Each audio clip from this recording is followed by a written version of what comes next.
Basho. Not a name you hear a lot when thinking of classic albums, classic music, the best of all time, the best of the best, the legends. Not really a name you hear a lot. In fact, it's only very recently that I put my own ears onto this album myself, and it is an album that I've been wanting to hear for such a long time. But when you think of the grander scheme of like 70s music, or even just music in general, across all time, across all genres, this genre of American primitivism, you know what I meant, doesn't really get brought up often. And it's quite difficult to even access this album. I mean, I had to hear it the first time through a YouTube link of all places until I realized that it is actually available through the record label on Bandcamp. You can actually purchase this if you were interested in checking it out or even enjoying it enough to buy it. But other than that, it's quite difficult to get your hands on this. But is it bloody worth it? Despite the fact that, yes, it's not really one that gets mentioned amongst the 70s classics. Your singer-songwriter legends of that era, you're not going to hear him mentioned often above, you know, Dylan, Joni Mitchell, Tim Buckley, anyone else of that era that you can name right now. But he friggin' deserves it, because Visions of the Country is magnificent. This album reaches within. It just reaches into your soul and lights it on fire, because, my God, so much about this album I love. The everything from the vocals to the guitar playing to the piano tracks as well. Just so much fantastic music packed into an album here. It's kind of like an undiscovered gem in its own right. Robbie Basho had stated when he was alive that he took influence from Indian classical music, and you can hear it when you listen to some Indian classical type albums.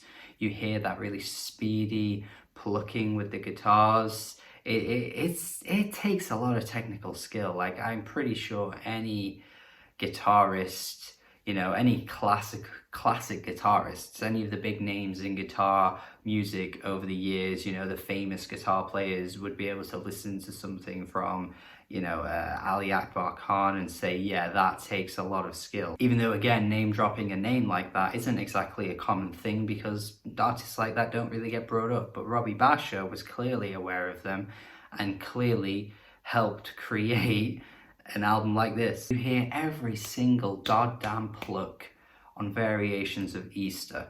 The skill that it takes to be able to craft a song like this, like, I can't even imagine. Like, I mean, I'm not a guitar player myself, so perhaps I'm not the right person to ask, but Jesus Christ, there is no way you could hear this and think, how the hell, you know, how you could not think, how the hell is he doing this? You could not just listen to this and go, yeah, I can do that as well, yeah, it's easy. The opening track too just has this sound to it that you just can't quite imagine. It sounds like it's coming from another world. It sounds like it's coming from a time in the past. It's like a relic of its time that you just never experienced, and you can't quite picture it, but you're just sort of piecing all of the things that you learned in history classes together to create this like image in your head. Like, you're using just your imagination to only think about what it could be like to live in that era. He has this way of making music that can only really remind me of the way that Joanna Newsom makes her music. Like, she has this style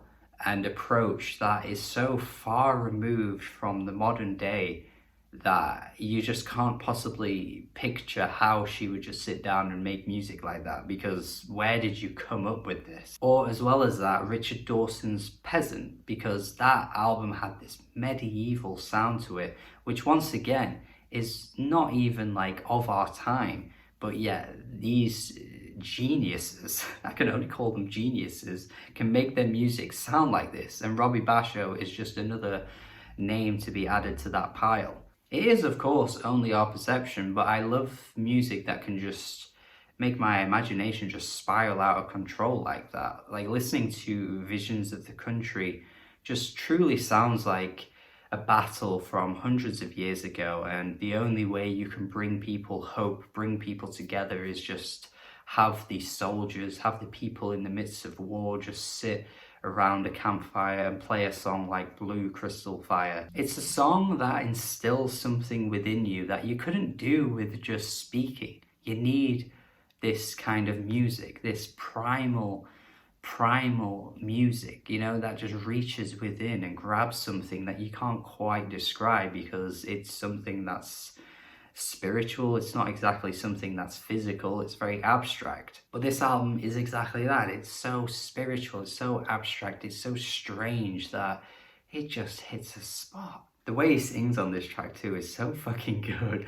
Blue, blue. I can't even imitate it. It's so hard. It's like a blue. No, I can't. No, that's not it. A blue. Crystal fire, blue. I mean, obviously, I'm not a friggin' trained musician, but take any vocalist and ask them, try and sing this song. Give it a go. See if you can do it. Go on. There are some tracks I mentioned as well earlier on that have the more piano prominent moments. There are some beautiful moments actually with the piano. I love the piano anyway, just in general with music, but they really take me to like the modern classical type stuff that somehow fits the album really nicely, even though a lot of the tracks don't really take that sort of inspiration. Orphan's Lament is a good example of that. Really sounds like something Lubomir Melnik would create, another name that you might not exactly be thinking about very often or you've even heard of.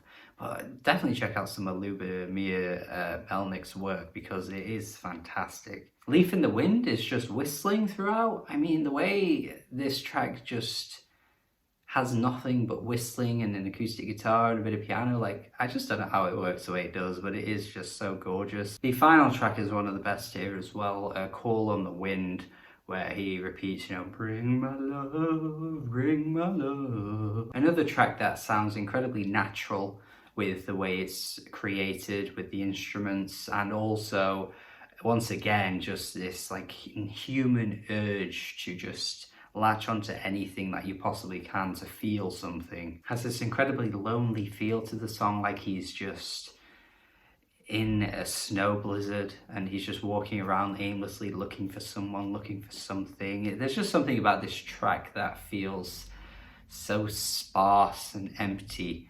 God damn, I don't know how he does it. That's when I know an album is special, because I don't necessarily always think about these different scenarios or paint up these pictures in my head that, you know, conjure up this scenario like this album does, because that's quite rare to find. You know, often you just like the music because it sounds good and the singing is good and all those things, but nah, Robbie Basho hits a place that not many artists can do. It's a rare thing to find. It's an amazing piece of work. It's a masterpiece, actually. I think this album is an absolute masterpiece and easily a classic. Easily a classic. When I first laid my ears on this thing, it was like nothing I'd heard for so long. Like, I couldn't think of a time where I'd had a first listen like this. It was truly special. I hope you've listened to it, because if you haven't, you've got to do it. Seriously, you've got to listen to this. It's, even if you don't like it, I think you'd definitely be able to say that this is something incredibly unique and something that you don't often hear, because it really is such a rare find. It's amazing. For me, it's an absolute classic. I hope you feel that same way too. Thank you for watching my video here, my review, my classic review. Thank you. Hopefully you're enjoying these classic reviews. Have a good day. Subscribe if you haven't already, and goodbye.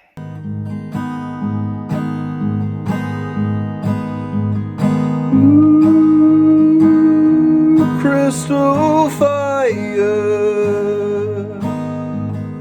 ooh, crystal fire, burn brightly in me, burn brightly in